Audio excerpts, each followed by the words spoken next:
E aí, fantásticos e fantásticas, tudo fantástico com você? Estamos aqui para falar de literatura fantástica e, melhor ainda, literatura fantástica nacional, já que já estamos nós com um grande escritor de literatura fantástica, o Ricardo Labuto Godin. Tá? Então, Ricardo, desde já, muito obrigado aí pelo esse bate-papo que está sendo aqui hospedado justamente pela editora Caligari, que mais uma vez vai trazer uma grande obra de literatura fantástica nacional, que, como vocês vão ver aí ao longo dessa transmissão, a gente vai falar do novo romance do Ricardo, que é o Pantocrator. Nem sei se eu falei direito, Ricardo. Falou, Pantocrator. Desde já, Ricardo, fala aí, dá um oi aí para o pessoal.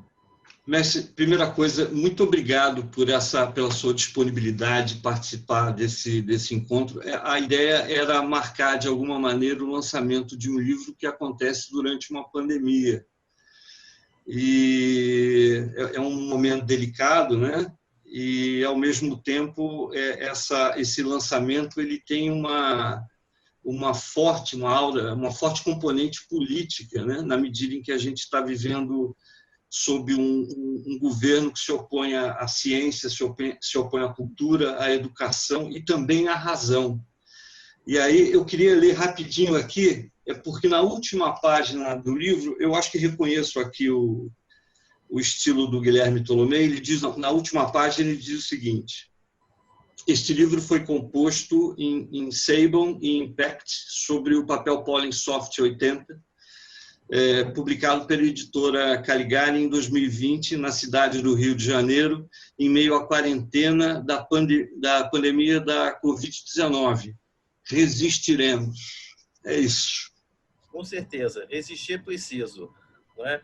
Inclusive, nesse aspecto, gente, até começar a gente falar da obra, também dá o parabéns, porque o Ricardo, ele é isso aparece bem na obra dele, é um homem multidisciplinar. Inclusive, também se quiser, também é um excelente capista, porque a capa justamente do novo romance dele é a obra dele. Então, Ricardo, e como você começasse até a falar da obra, dessa obra sua, começando pela capa, de onde que veio a ideia, e para falar um pouquinho para o pessoal sobre, obviamente, sem dar spoilers, aquela sinopse básica que a gente vê muito na última capa, na quarta capa, o que o pessoal pode encontrar em Pantocrator? Sobre o que é Pantocrator? Pantocrator é sobre o hoje. É sobre o hoje. Eu criei um termo, eu pessoalmente, eu não gosto da palavra distopia. Eu sou teólogo e utopia, para mim, tem um significado muito mais amplo, né? A obra de Thomas More, a Utopia, essa obra ela funda o humanismo. E, fundando o humanismo, ela tem uma dimensão e significado no Ocidente muito maior do que aquilo que a gente costuma parar para pensar. Então, com isso, eu recuso, é meu isso, eu recuso o termo distopia. Eu não gosto desse termo, porque o que se opõe à utopia, no meu entendimento, é aquilo que a gente chama de realidade. Então, recusando esse termo, sem fazer disso uma panfletagem, não use o termo, eu não tenho nada com isso, é meu, é problema meu, não é problema de ninguém. Eu chamei o Pantocrator de contexto amplificado. Então, na verdade, é uma amplificação de coisas que estão atuando sobre a gente, que estão muito próximas da gente. Inclusive, no Brasil, é um livro que ele tem elementos muito brasileiros. É um livro que se assume como uma história do Rio de Janeiro. Então, ele é isso, ele é a amplificação de forças que estão atuando sobre a gente, que a gente nem sempre se dá conta, né? Ele é um livro sobre o tecnopoder. Deixa eu pegar aqui minha cola, que eu esqueci o nome do filósofo. O tecnopoder é a formulação de um filósofo chamado Henrique Sadan. Foi ele que formulou essa ideia formulou, né? O conceito é pré-existente, né? Da vida algorítmica. dessa vida que a gente leva, em que nós somos modulados, geralmente sem perceber, sobre os algoritmos, né? É fácil desvendar a atuação de um algoritmo, por exemplo, no Facebook, quando a gente percebe que está recebendo sempre um tipo de comunicação e percebendo que está sempre tendo as mesmas reações, né? A gente está sendo controlado. Agora, isso está em toda a vida humana, né? Eu vou citar um exemplo do que é essa vida algorítmica. Com a tecnologia que a gente tem hoje, pelo uso do mouse, o Big Data sabe se eu vou ter ou não mal de Parkinson. O mal de Parkinson é previsto, é desvendado com a tecnologia que a gente tem hoje. Um algoritmo, o mesmo algoritmo que é usado para prospectar petróleo, ele é usado para diminuir a circulação de veículos em estradas vicinais e aumentar a frequência dos carros nas rodovias para, consequentemente, aumentar a arrecadação de pedágio.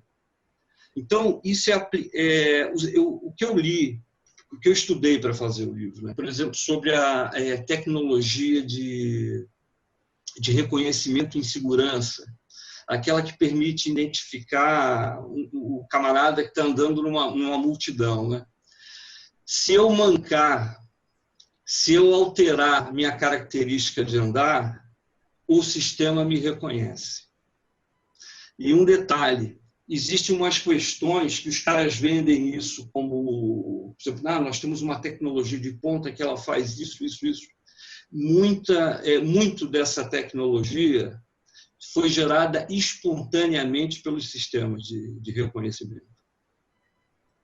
O próprio sistema propôs métodos e adotou os métodos. Então, é sobre isso.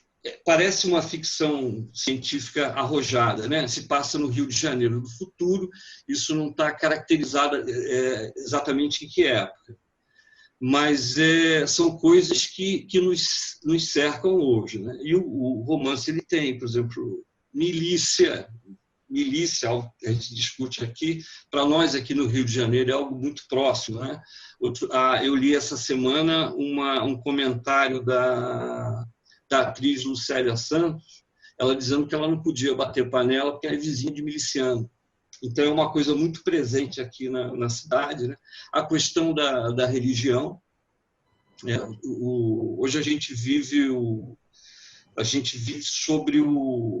com perplexidade diante do neopentecostalismo.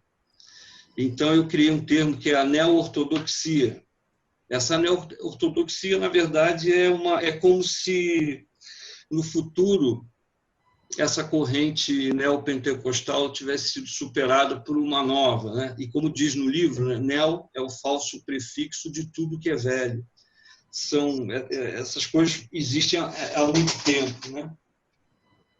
Muito bom. E, inclusive, gente, é bom lembrar a questão que, no primeiro momento, a gente pode estar falando da presença do religioso dentro de uma obra de ficção científica, numa sociedade que, para os leitores, vão identificar elementos diversos, mas, no primeiro momento, pode pensar assim, ciência com religião são coisas que não se batem, mas lembremos, o Nietzsche já comentava sobre isso, né? Que por trás dessa aparência, as duas são muito conectadas, porque as duas acabam apostando em verdades absolutas. Isso é sempre muito perigoso.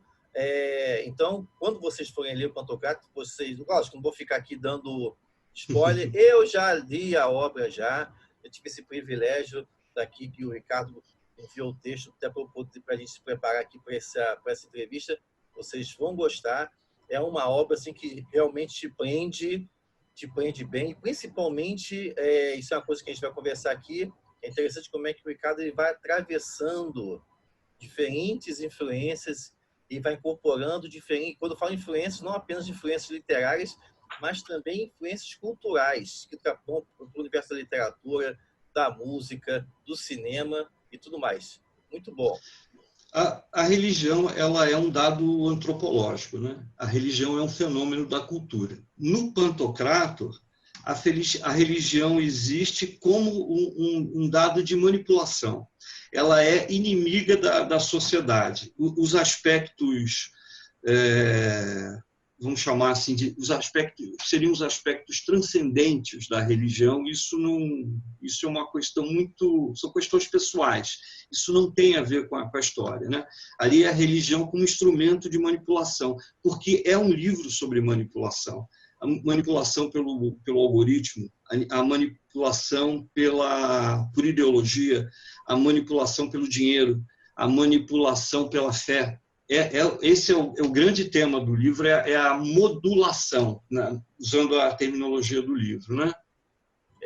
Inclusive, gente, vamos lembrar que a proposta aqui também, até para falar de ficção científica, falar desse processo de criação, o Ricardo comentou lá no início sobre a utopia, né, que no primeiro momento você foi assim, isso é um livro de distopia, isso é um livro cyberpunk e tal, mas vamos lembrar, gente, que toda definição, a própria palavra definição, ela já busca definir, limitar, né, colocar um fim, né, e quando a gente faz uma opção, a gente deixa coisas de fora, quando a gente joga a luz sobre um aspecto, a gente deixa outros na sombra. Então, ainda que necessidade de prateleira, necessidade das abas da Amazon da vida, que vai botar lá ficção científica, cyberpunk, distopia. Mas posso falar que a obra vai muito mais além, ela vai atravessando esses elementos. Isso é algo bem que o Ricardo comentou. Isso vai remontar quando a gente fala de distopia, a gente vai voltar lá na utopia. Isso é legal porque tem uma discussão, né? A gente já entra também aqui no campo de criação literária. O Adam Roberts comenta sobre isso no História da Ficção Científica, né? Tecnicamente, na verdade, até a utopia ela nem é uma obra ligada ao fantástico, porque para a utopia do Thomas More ser ligada ao fantástico, isso já fica a dica até para quem vai começar a escrever, ela teria necessariamente que estabelecer uma relação de alteridade, uma relação com o outro, né? Então, a utopia ela sai desse campo, a utopia, a obra do Thomas More, ela não é tecnicamente uma obra ligada ao fantástico, porque o que ela vai mais se alinhar com a sátira, nesse caso da obra, uma sátira ao governo, à Inglaterra lá do século XVI. Mas, ou seja, ela não vai trazer uma alteridade, ela não vai, como a gente vai depois encontrar na literatura de Mundos Perdidos do final do século XIX, né? Onde você vai encontrar outros povos estranhos e tudo mais. Então, fica atento a isso, porque quando você for começar a criar esse aspecto das fontes, né? O que você tem que estar atento quando você quer criar isso? A literatura, principalmente ficção científica, até usando também o termo que o Adam Roberts comenta, né? Já em outra obra, é disso. Uma das marcas principais da ficção científica, e isso você encontra bem na história do Ricardo, é o encontro com o outro. Esse é o grande tema. Aí, da forma que você vai trabalhar o encontro da autoridade, o encontro com o outro, aí isso é algo que você pode trabalhar. Pode ser encontro com objetos estranhos, espaços, né? até mesmo se algo presente aqui na outra obra do Ricardo, o Corrosão, que inclusive, lembrar, eu estava lá, inclusive, na Odisseia da Literatura Fantástica, foi o grande vencedor do primeiro prêmio da Odisseia da Literatura Fantástica, na edição que teve em 2019. Aliás, abraço aí e parabéns para o Arthur Wecker e para o Duda Falcão pela realização do evento. Vamos ver como é que fica esse negócio de pandemia.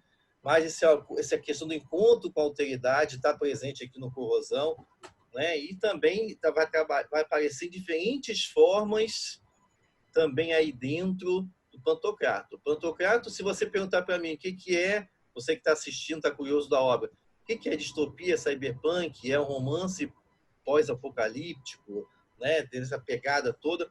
Então você vai ver, já te falo, você vai encontrar diferentes elementos. Não é uma obra para você que é mais religioso, não é uma obra que ataca a religião, mas sim o uso que determinados segmentos fazem da religião.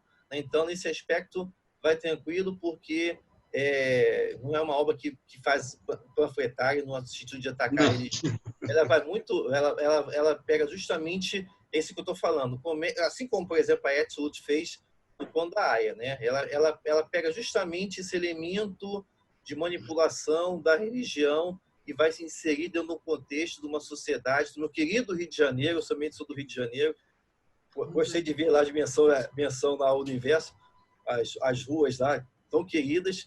Então, vai mostrar como é que esse ambiente de degradação se conecta com um governo que está bem próximo a nós. Então, é uma obra assim, que incomoda, e isso que é o bom, a boa ficção científica, a boa literatura fantástica aqui te incomoda, né?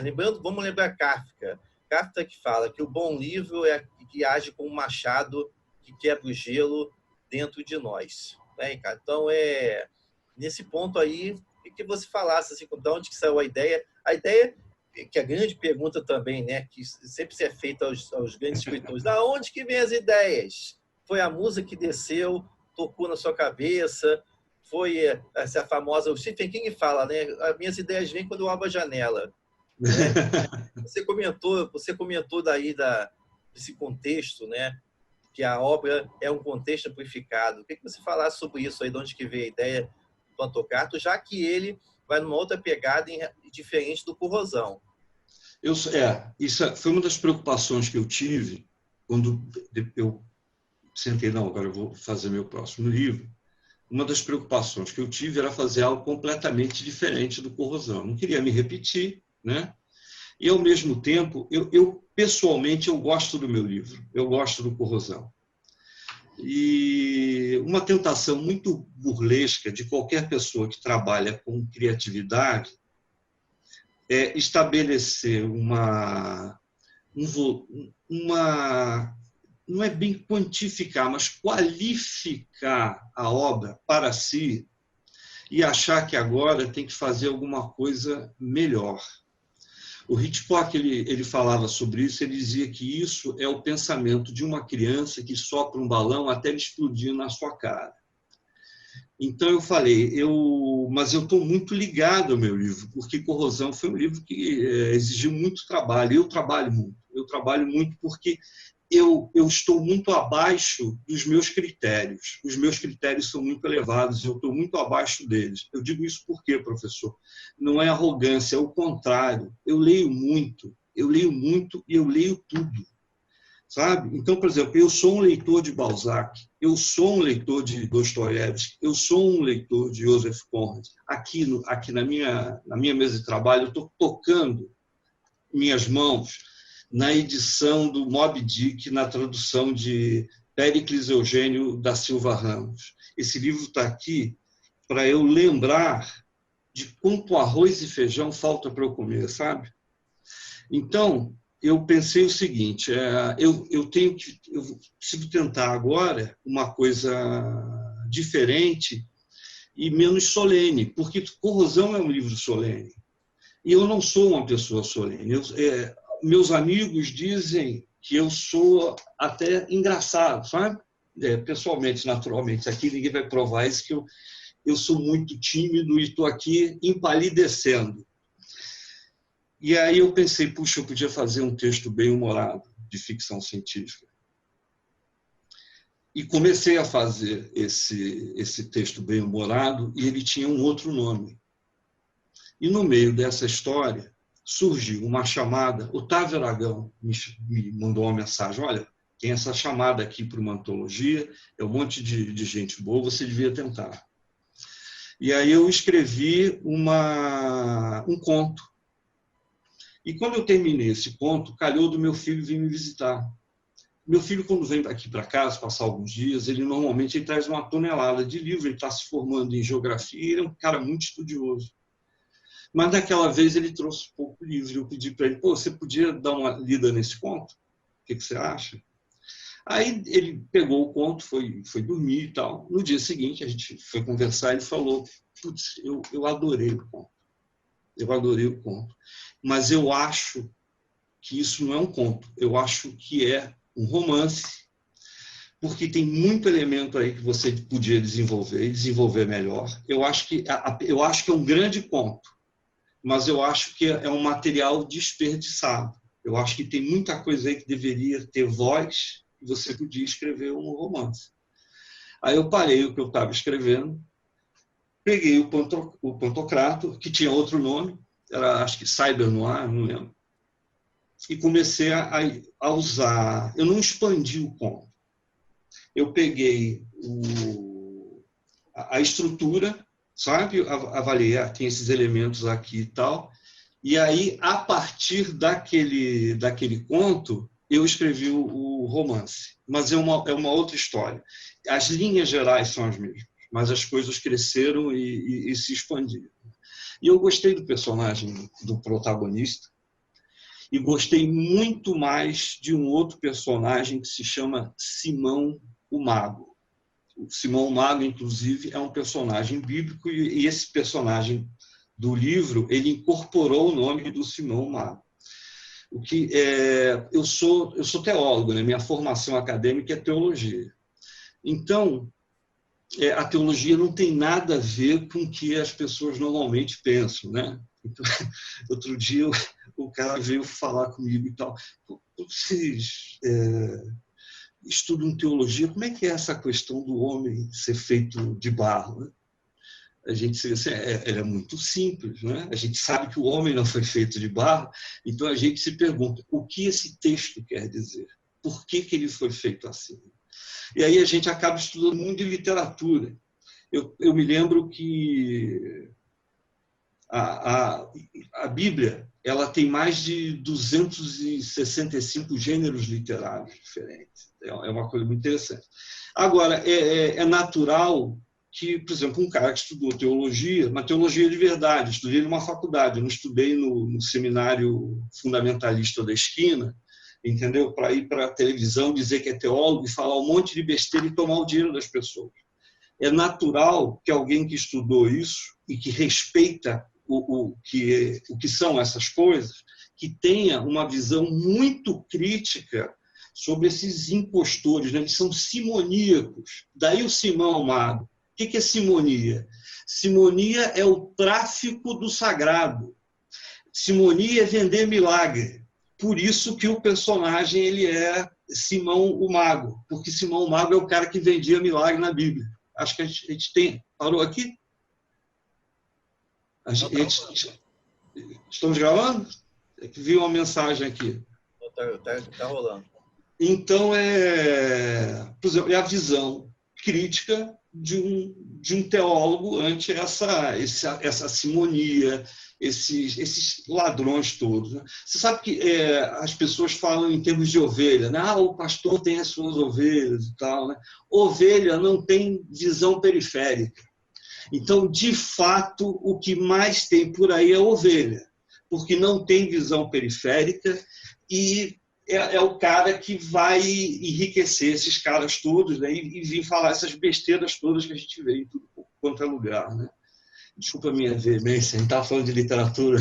Não, então, inclusive, você comentou das ovelhas. Vamos lembrar que justamente a cena de abertura do Tempos Modernos é o Chaplin usando isso, né? Sim, ovelhas, exatamente. As ovelhas vão entrando na fábrica também, o povo vai indo para lá, para a fábrica. Lembrança oportuna, é fato. Vai se conectar naquele grande momento lá que também vai gerar o Metrópolis. A boa literatura fantástica, e eu gosto sempre de enxergar o elemento fantástico no Tempos Modernos, né? Ele pega e captura os momentos do seu tempo para poder propor um outro olhar. E aí lembra, gente, que a boa literatura fantástica, fica a dica, a função dela é tapar, ao mesmo tempo você conseguir identificar o seu tempo, mas também perceber elementos que são atemporais. E também, não deixa o seu leitor e leitora ver as costuras que você está fazendo.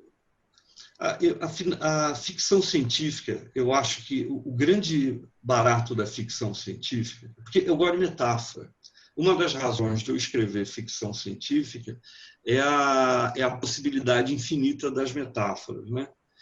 Então, o que eu gosto na ficção científica é que ela tem compromisso com tudo que é humano. Tudo que é humano convém à ficção científica. E uma coisa que a ficção científica experimenta hoje é uma novidade, era uma coisa que eu já tinha percebido isso, tinha meditado isso, mas existe um programa de TV, na TV Cultura, uma entrevista com Nelson de Oliveira, um grande Nelson de Oliveira, em que ele já tinha, isso que eu estava pensando, essa ficha que tinha caído, já tinha caído para ele há mais de 3 anos, Que dado novo é esse da ficção científica? Sua atualidade. A gente pega clássicos da ficção científica hoje e percebe o seguinte: cara, isso está tudo acontecendo hoje. Este momento, por exemplo, né, professor? Eu estou usando um telefone celular para a gente fazer um. Poderia ser um broadcasting, né? Se eu não tivesse com tantos problemas aqui com a internet, a gente podia estar transmitido ao vivo. Imagina isso, broadcasting doméstico. Isso é um milagre. É um milagre. Né? Os meus filhos estavam assistindo de 13 anos. Ele estava assistindo na Netflix o Star Trek, o Jornada das Estrelas, que a gente chamava a série clássica. E aí lá, os comunicadores, aí o mais novo de 10 anos falou assim: pô, isso aí é um celular? Eu falei: meu filho, o celular nasceu aí. É aí que nasceu o celular. Eu li. Exatamente, eu falo para a gente, mas eu falo sempre para os dois, agora estou começando a ler, né? Inclusive, o mais velho estava lendo o Multiplatória da Cristina Pezzel. Aí eu falei: olha, filho, mas lembra, ficção científica não é para ficar falando que vai ter carro voador, não é para poder ter arma de raio, não. A função dela é justamente isso daí, é pegar essas coisas da sociedade e mostrar como é que a ciência pode levar o homem para um lado ou para o outro. E voltando nessa questão também da capa, Ricardo, que me impressionou bastante, já estava impressionado. Fiquei impressionado mais ainda. Eu falei: porra, esse homem é decapista. Então, eu quero saber dessa ideia daí da capa, de onde que veio e tudo mais. Veio na verdade, veio do ócio, sabe? O livro foi do ócio. O livro estava em processo de revisão, né? E eu estava com muita ansiedade em relação ao livro, e o livro estava em revisão e eu continuava corrigindo o livro, sabe? Então, tomando notas: quando o livro voltar, eu vou alterar isso; quando o livro voltar, eu vou alterar isso. Que é um processo contínuo para mim, entendeu? Inclusive, eu raramente releio. Eu acho que eu não, quer dizer, eu não reli o Corrosão depois que ele foi impresso.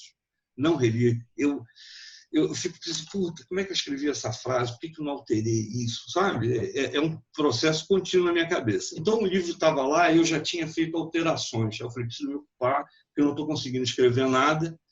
E aí eu fui e fiz a capa.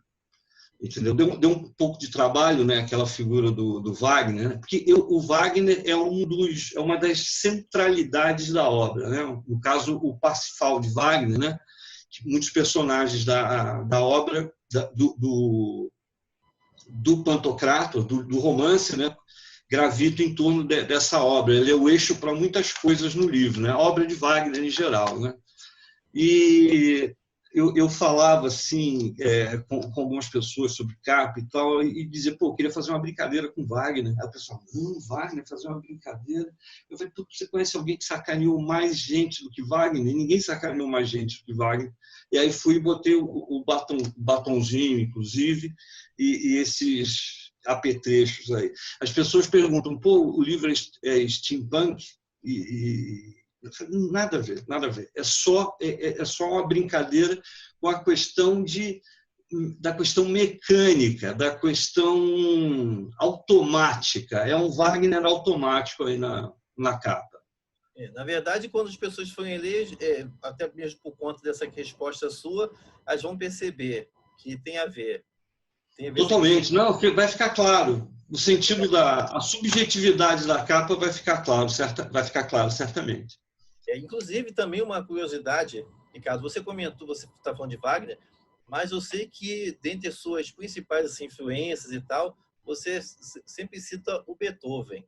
Eu queria que você comentasse um pouco dessa... Porque a gente sempre espera uma resposta: não, foi Asimov, foi Philip K. Dick. Então, você falasse um pouquinho, porque, gente, isso é muito interessante, está presente esse elemento musical no sentido mesmo desse peso da cultura, da influência da música, né, na nossa cultura, nossa cultura ocidental. Então, isso aparece. Isso dá o tom também da narrativa lá no Pantocrator. Tá? Então, eu queria que você falasse um pouco mais, principalmente para a molecada que está começando, esse processo mesmo de olhar outras influências, além também do literário. Né? Porque, por exemplo, no B, eu sei que você bebe muito também dessas questões do expressionismo e tal. Como você comenta sobre isso tudo, o cinema novo e tal. Então, como é que fica isso aí no Pantocrator? Eu sou roteirista, né? Então, eu penso sempre na questão estrutural. E eu estudei bastante estruturalismo, li muito Claude Lévi-Strauss, Mito e Significado, é um livro que eu estudei até sangrar. O Cru e o Cozido eu li bastante. Então, eu sempre penso em termos de estrutura. Isso é um pensamento recorrente para mim, né? Já que a gente está falando para a garotada, lembrar o seguinte: isso não significa que você deva buscar inspiração ou soluções no Netflix. É justamente o contrário. Você tem que desligar o Netflix e ler para você encontrar soluções literárias. Eu, por exemplo, eu uso muito da minha bagagem como roteirista, foi a profissão que eu tenho por mais tempo. Eu sou roteirista roteirista profissional desde os 17 anos. Então, mas eu não misturo as coisas. Eu uso os elementos que eu aprendi como roteirista no que eu escrevo, na literatura que eu faço, mas eu não deixo que isso prevaleça. São coisas diferentes.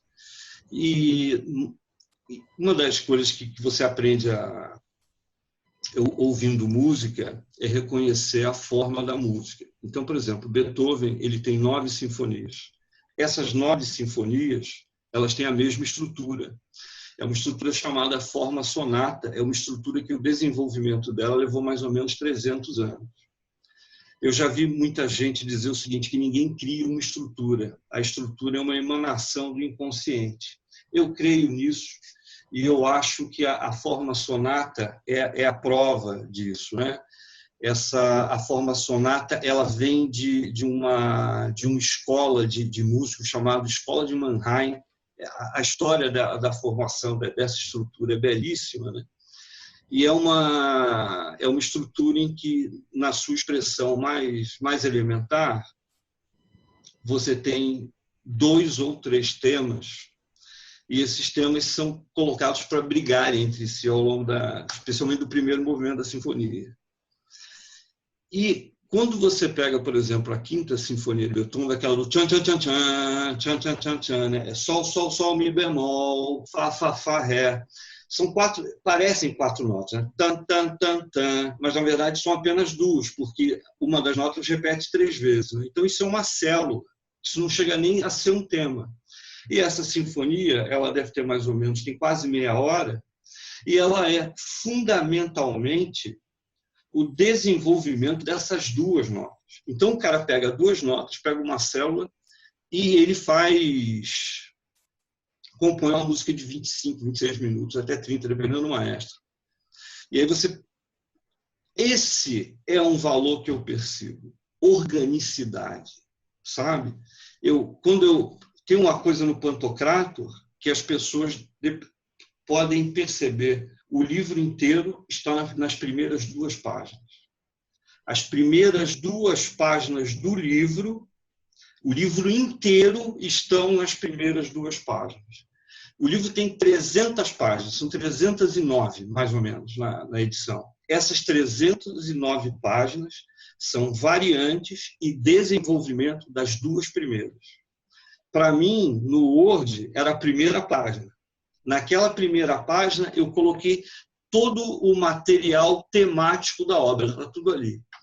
Sabe? É uma coisa que, se eu não falar, ninguém nunca vai perceber. Né? Mas são coisas que, inclusive, eu esqueço de comentar. Foi ótima a sua pergunta, foi uma oportunidade de lembrar disso. Se você gostar do livro,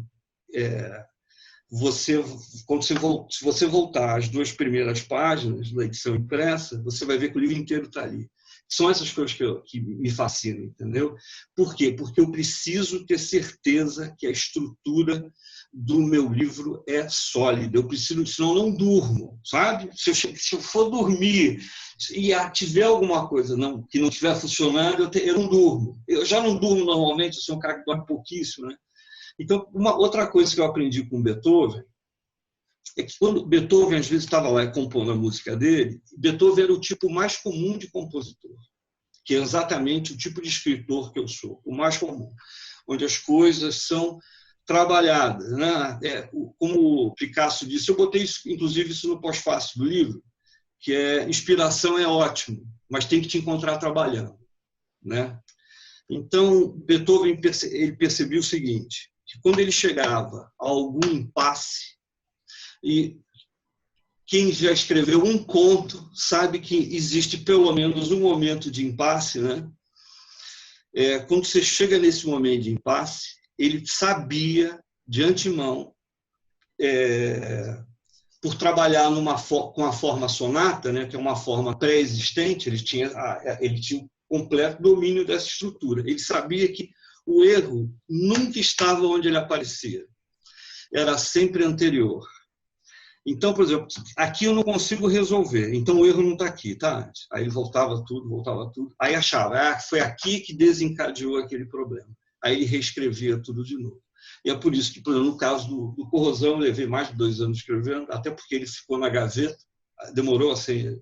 Enquanto ele estava na gaveta, eu estava retrabalhando ele, né? O Pantocrator eu levei 2 anos para escrever, seguramente. Foram 2 anos de trabalho, e reescrito, até chegar assim, isso está legal.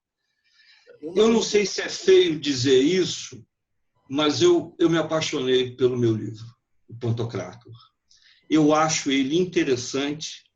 Todos os personagens têm problemas morais, todos eles. Não tem nenhum assim, esse cara é um santo, esse cara é a solução dos dilemas éticos e morais da humanidade. Não. Todos têm problemas morais. Alguns são, a ambivalência é nítida, alguns são perversos e não sabem que são, sabe? Essa riqueza, isso não é eventual, isso é trabalhado, né? Então, por isso, 2 anos de trabalho para fazer um livro de 300 páginas. Isso, inclusive, também nessas partes assim que justamente aparece esse processo, que aparece muita influência do noir, né? O noir é bem nessa perspectiva. Sim.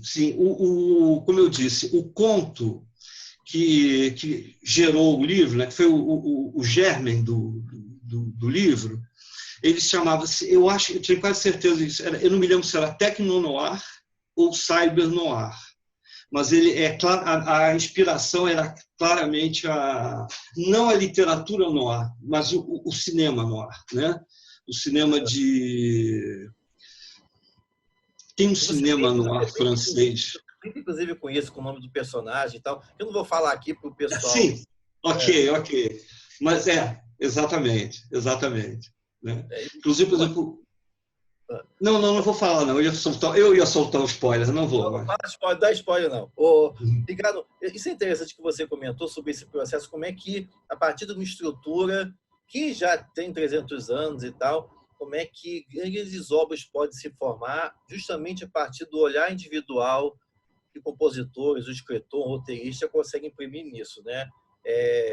Isso é interessante, que ontem eu estava lendo, não lembro se foi um post no Facebook ou em algum site sobre essa questão, algo que até o Neil Gaiman falou, que ele sente falta de história nas histórias. Ele está sentindo falta das histórias, né? De que você pega muita... Por exemplo, estava até mesmo nesse texto que eu li, né?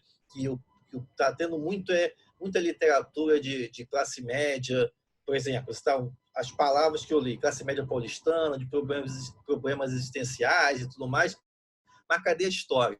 Né? Tá faltando mesmo aquele estofo. Né? Você comentou sobre isso, queria saber se você também está sentindo, se você sente falta de história mesmo dentro. Gente, já digo desde já, Pantocrator, o que não falta é história. O que não falta é história. Tem coisas ali que já apontam, que você vê, por isso aqui dá para seguir esse caminho, a colar. Você sente falta de história dentro das histórias que você lê, que você cria, você se preocupa com isso, que a gente pode simplificar de que a forma acaba prevalecendo sobre o conteúdo, ou como é que você enxerga essa questão de conteúdo? Né? Como eu até comentei, gente, assim, às vezes eu sinto falta de um feijão e arroz. Eu lembro que o primeiro romance que eu li, me fisgou para a literatura, foi 20 Milhares Submarinas, do Verne. A partir dali que eu comecei. Né? Que assim, é uma história bem contada, uma história que te apaixona, né? Eu queria saber como é que você vê isso, assim, desse lugar da história na história. Eu acho o seguinte,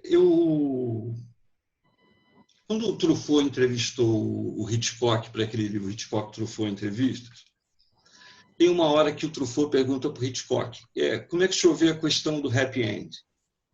Aí ele diz o seguinte, porque ele fazia um cinema comercial e se o filme não fosse bem de bilheteria, ele não sabia se ia fazer o próximo, né? Então, ele tinha que ter uma resposta comercial, ele tinha que ser sempre amigo do público. Então, ele dizia o seguinte, se houver num filme, ou seja, uma história ou narrativa, se houver numa história ou narrativa elementos satisfatórios suficientes, o público prescinde do happy end. Eu acho que, em relação à história, se ela tiver elementos satisfatórios, uma certa densidade ou uma certa meditação sobre algum tema, eu acho que o público, o leitor, não estou falando de história, eu acho que o leitor embarca na viagem. Então, eu sou meio... Eu deixo... Vou formular de uma maneira o seguinte. A história, os conteúdos da história, da estrutura, eles impõem o estilo.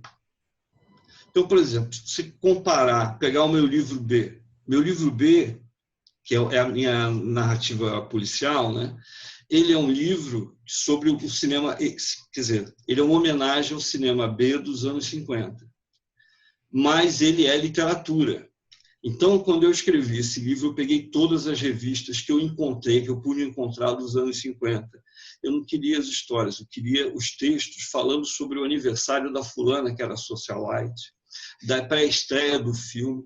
Eu queria a música do texto da época.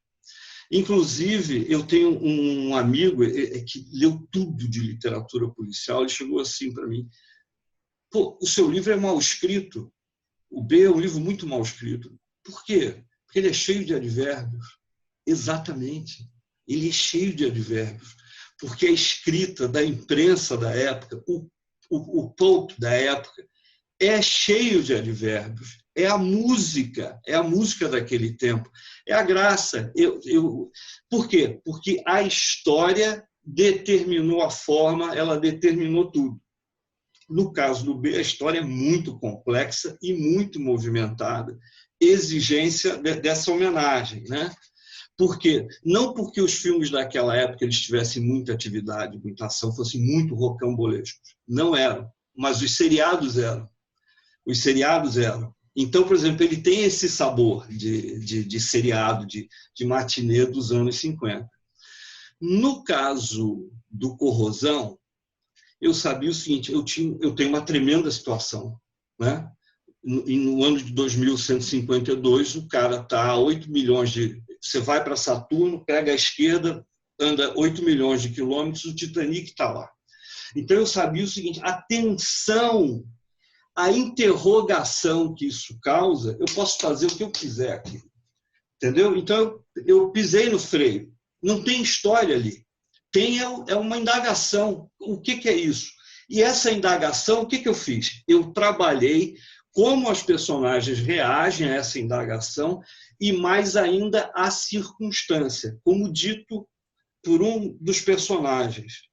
O absurdo pode ser uma das muitas possibilidades do universo. Porque é sobre o absurdo, é sobre a perplexidade.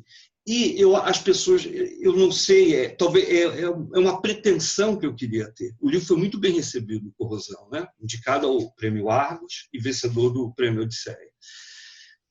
Eu gostaria de pensar que essa receptividade do livro, essa boa recepção, se deve pelo aspecto contemporâneo daquela narrativa futurista. Que aspecto contemporâneo é esse? É o irracionalismo. A gente está vivendo... a gente está vivendo o apogeu do irracionalismo. A sociedade, as pessoas nunca foram tão irracionais e elas estão orgulhosas do seu irracionalismo. Porque muito dessa imbecilidade maciça que a gente tem na sociedade hoje, essa estupidez orgulhosa e epidérmica, isso é sintoma. A causa é a paixão irracionalista. É mais ou menos como se é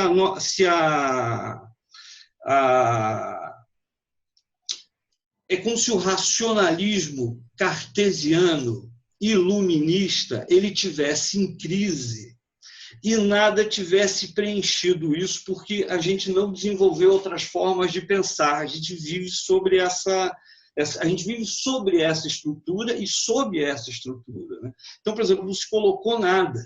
Agora, como é que, por exemplo, como é que é a lógica? Como é que a lógica entra em crise? Não entra em crise. Não entra em crise. A crise somos nós. Nós é que estamos em crise. A gente está deixando de acreditar em um monte de coisas e não está colocando nada no lugar. A gente está escolhendo. Hoje eu recebi no Zap essa imbecilidade e eu vou aceitar isso aqui como real. Amanhã eu vou receber outra imbecilidade e vou aceitá-la como real. Então há uma perda de eixo, sabe? E isso é algo melhor. Eu poderia escrever sobre isso, falar, eu não consigo, não é minha praia. Mas o Corrosão é isso, sabe? Eu acho que é isso que cativa as pessoas, embora não seja verbalizado. Porque eu tinha claramente isso. Eu vou fazer um livro sobre o irracionalismo da nossa época, sobre a crise da razão iluminista. Tem uma hora em que o personagem no Pantocrator, o protagonista, que o Simão Mago, que é um barato esse personagem, e ele vira para o protagonista e diz: o que é a lógica? Não é nada senão a ordenação metódica da linguagem. A lógica, ela é um fenômeno da linguagem, ela é linguagem. Não existe transcendência, tudo nosso é pela linguagem, né? E eu acho que o grande barato, se você tem uma história, é você procurar. A linguagem é sempre a mesma, porque a linguagem escrita. Então, eu estou falando num sentido alegórico, né? Você buscar eu chamo de música, até no sentido nietzschiano, sabe? Eu ia falar isso. Aí o Beethoven. A música do seu texto. Eu ia falar disso como Beethoven. Com Beethoven? Então, com Beethoven. Essa ordenação a partir de elementos disponíveis a todos para contar uma narrativa. Beethoven seria um belo exemplo, porque uma vez eu li um artigo do Leonard Bernstein, o maestro, e qual é o nome do artigo? O artigo é o seguinte: essas montanhas são puro Beethoven. Em que é a história dos amigos dele que estão num carro e o cara olha para a janela do carro na estrada e diz: essas montanhas são puro Beethoven. Ele acha isso um absurdo. Olha, aquilo é música, bicho, não tem montanha nenhuma, nem na pastoral tem montanha, aquilo é música. E aí ele vai falando sobre, por exemplo, por que Beethoven é quase uma unanimidade em quem gosta de música. Tem gente que não gosta de música, mas não sabe nem que é Beethoven, mas escuta, por exemplo, a Nona Sinfonia no comercial da Olimpíada e diz assim: isso é lindo. De fato, transcende, né? E aí o Bernstein ele propõe uma solução para isso. Ele diz o seguinte, que o que cativa em Beethoven é a lógica. Quando você escuta Beethoven, a sensação que você tem é que aquela música não poderia ser diferente, ela só pode ser aquilo, só pode ser daquela forma. Ora, o que é uma coisa que não pode ser? O que é uma criação que é de uma determinada maneira e não é concebível imaginá-la de outra maneira? É a obra-prima. É isso que ele fazia, a obra-prima, né?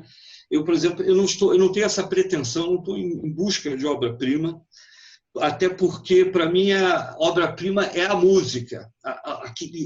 a grande revelação, então, eu vejo o primeiro movimento da Nona Sinfonia de Beethoven. Para mim, ali está o século XX.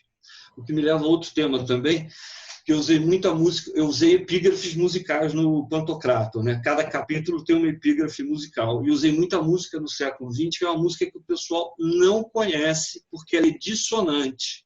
Mas é uma música perfeitamente aplicável na nossa época. Eu uso obras-primas como referência, que é para ir mais passar da esquina, sabe? Não estou em busca da obra-prima, estou em busca de sair da esquina, porque eu acho que tem tanto livro já escrito, tem tanta coisa que já foi contada, que escrever mais um não é suficiente. Tem que ter alguma coisa ali que justifique você estar no dia 1º de abril de 2020, escrevendo depois de Shakespeare, depois de Dostoiévski, depois de Balzac, entendeu? Depois do Huxley. Era isso que eu ia falar antes de esquecer. O Aldous Huxley diz o seguinte: toda coisa que acontece é intrinsecamente semelhante a quem acontece. Isso é o livro. Essa é a lógica do livro. Você tem um personagem, a coisa que acontece a ele, já que você é o Deus lá na hora, o que acontece a ele tem que ser semelhante a ele de alguma maneira. Não pode ser uma coisa totalmente arbitrária, porque não é vida, é ficção. E a ficção tem que fazer sentido, né? Como disse o Mark Twain. Né? É claro que a vida mais estranha é a ficção, porque a ficção tem que fazer sentido, a vida nem sempre faz, né? Exatamente. E uma coisa que é interessante nesse aspecto, Ricardo, que você comentou sobre isso, né, desse processo, dessa ordenação da linguagem e tal, isso acaba, de utilização de elementos disponíveis, isso acaba também se colocando como um desafio para os jovens escritores e escritoras, no sentido de que, por exemplo, você falou dessa percepção da realidade e tudo mais, de que nós vivemos em tempos distópicos, né? Mas, ao mesmo tempo, quando você vê Pantocrator, você vê que isso está lá, mas você não segue as convenções que, por exemplo, a gente encontra no 984, no Admirável do Novo, no Zamiati e tudo mais, né? Então, eu estou comentando isso no sentido justamente de atravessar, de borrar essas fronteiras, né? Já que o seu texto dialoga com várias influências. Então, nesse ponto, eu gostaria que você comentasse justamente desse cuidado com o jovem escritor e escritora, porque, já que a gente vive num mundo distópico, há uma tendência muito forte de você fazer mais do mesmo, de você, quando quer uma distopia, você acabar sendo muito literal, porque não precisa ir muito longe para você ver o mundo que a gente está vivendo, né?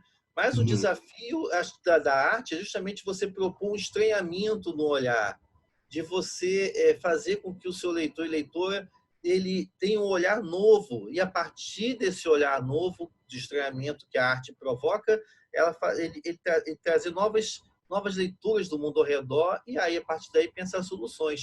Né? Porque eu penso que você podia falar um pouco sobre essa necessidade mesmo de não ser ao mesmo tempo, você buscar uma inspiração no mundo ao seu redor, mas você fazer esse ordenamento da linguagem, né? Vou colocar assim de outro jeito. Uhum. Eu fiz aquilo que você mencionou antes, no início, sobre abrir a janela. Eu abri a janela e olhei as coisas, lembrando o seguinte: eu não posso... Eu sou um escritor, né? Então, por exemplo, um livro é um ato de arrogância. Como eu disse há pouco, né? Puxa, o que eu acho que eu posso dizer depois de Shakespeare? Não muito. Eu acho que Shakespeare e outros grandes autores, eles mapearam o ser humano. Mas eu posso dizer sobre o meu tempo. Eu estou vivendo esse tempo, né? Então, é por isso que eu usei essa expressão contexto amplificado. Olhar para as coisas estruturalmente e amplificar a estrutura. Um exemplo claro. Você pega, por exemplo, a Cinderela, a história da Cinderela. 4.000 anos a história, uma das mais antigas da humanidade. Né?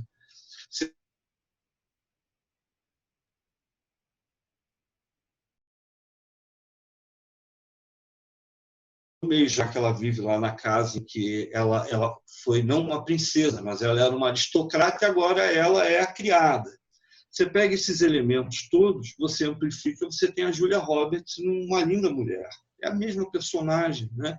Tanto é que eu acho legal naquele filme que o Richard Gere chega no final numa limusine branca, né? Que é a versão do cavalo branco. Ele chega na limusine branca e tal, e ele não é rei, mas ele é o aristocrata dos tempos modernos, ele é o capitalista, aquela coisa toda. Então, olhar, o que eu acho que a garotada pode fazer é o seguinte, é ter essa percepção de que ela está inserida numa... Eu vou falar um conceito. Eu acho que a garotada ela não pode ter medo de ser interessante, sabe? Quando você é jovem, você às vezes você é muito arrogante e às vezes você hesita muito. Às vezes mesmo na arrogância você hesita. Você não deveria hesitar. Você não deveria ter medo de experimentar na sua literatura, de fazer experiências. Você não deveria ter medo de nada. Você não pode olvidar, você não pode recusar a capacidade que você tem de ser interessante. Então, você tem que experimentar. Então, por exemplo, a visão que você tem das coisas, essa visão é importante. Você tem que ousar pegar o que você acha e você tem que filtrar isso pelos valores que são seus. Tomar cuidado para você não filtrar as coisas pelos valores dos outros, né? Evitar esses manuais. Quando eu estava escrevendo o Corrosão, na verdade, Corrosão já estava terminado e eu estava burilando, sem parar, né? Alguém publicou no Facebook um decálogo de coisas para fazer em livros de ficção científica que tivessem naves, por exemplo. E tal. Então, tinham as 10 regras. E eu me lembro que eu li aquilo e falei, cara, que sorte! Eu quebrei as 10. Eu quebrei as 10. Cara, que sorte! Né? Porque o grande barato é ser original. Né? A gente falou de Beethoven, se tocar, quem conhece música pode nem conhecer a peça, tocou, sabe que é Beethoven. Sabe distinguir, sabe que é Mozart, sabe que é Haydn, sabe... qual é o critério? É a originalidade. Né? A imitação não tem porquê. E aí o que é interessante é justamente ser original no conhecido. Né? Sim, essa é a dificuldade. Aí que é o barato. Então, gente, a gente está chegando nos minutos finais aqui da nossa transmissão. Queria aproveitar aqui para já agradecer desde já todo mundo pela paciência, parabenizar a Caligari por mais esse lançamento, sucesso também para o Ricardo na sua nova obra. Ricardo, dá um recado aí final pessoal, despedir, convocar aí para ler, conhecer o Pantocrator quando ele sair. Eu escrevi o livro, eu queria ser lido, eu não queria que as pessoas gostassem do livro, eu queria que elas reagissem a ele, né? E eu acho que é uma ficção científica muito contemporânea. O personagem ele cria um termo para explicar o mundo que a gente está vivendo. O termo é algoritmo. A sociedade baseada em algoritmos. E eu acho, em algoritmos, perdão. E eu acho que isso pode ser uma leitura interessante para muita gente, para qualquer um que esteja ligado a uma coisa chamada século XXI. Eu espero que as pessoas leiam e perguntem, e façam perguntas a si mesmas, né, sobre o tipo de sociedade que está sendo construída a partir da inconsciência. É isso que a gente está fazendo. A gente está fazendo besteira sobre besteira por causa da inconsciência nossa, né? Eu espero, sinceramente, eu espero e creio que a confrontação com a mortalidade, né? Porque uma pandemia é isso, é a confrontação com a mortalidade, eu espero que isso tenha efeitos positivos, que a gente medite mais sobre o mundo que a gente está construindo, né? Porque, de uma forma ou de outra, cada um de nós colabora com esse mundo, né? Para o bem ou para o mal. Pode ser para o bem, né? É isso, mestre. Eu queria agradecer, mestre, ao senhor pela paciência, pela bondade. Agradeço pelo prazer da conversa. Sempre é bom falar de literatura fantástica e falar de literatura fantástica nacional. Recado final, gente, leiam literatura fantástica nacional, tá bom? Que essa live encontre vocês, que esse vídeo encontre vocês cheios de saúde dentro de casa. Acreditem na ciência. Como eu falei até no vídeo anterior, lá do Breaking Bad, science, bitch. Science. Acreditem. Muito bom. Acreditem na ciência, tá bom? Obrigado, Caligari, pelo convite aqui para esse bate-papo. Obrigado, Ricardo. Sucesso. E vamos que vamos.